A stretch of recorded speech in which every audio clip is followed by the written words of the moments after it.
झुनकत ही जाली। अरे नवमी में 9 दिन बेटा के घर जाली।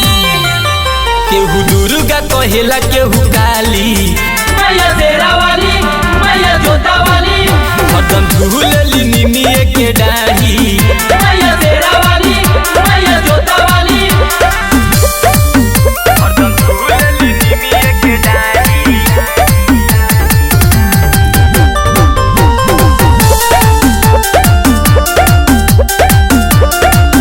बटे महिमा महान जाने दुनिया जहान, इहे करेली सब कर भलाई हो। जे भी सिरावा झुकाए ओकर भाग जग जाए, इहे होई सब कर माई हो।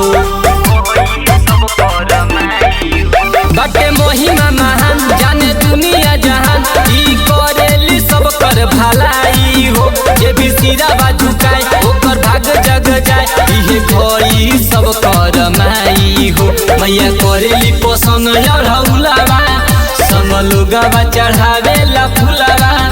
अरे नामा बाबा एके अलगे अलगे पूजाली।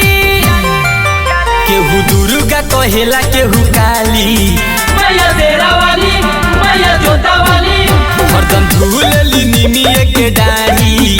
मैया शेरा वाली मैया जोता वाली, हरदम झूलली निमिये के डाढ़ी।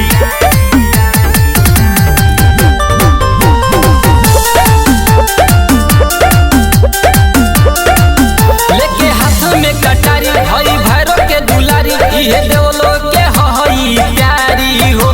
शोभे माथ पर मुकुट मैया हरेली दुख, इहे करेली शेरवे सवारी हो।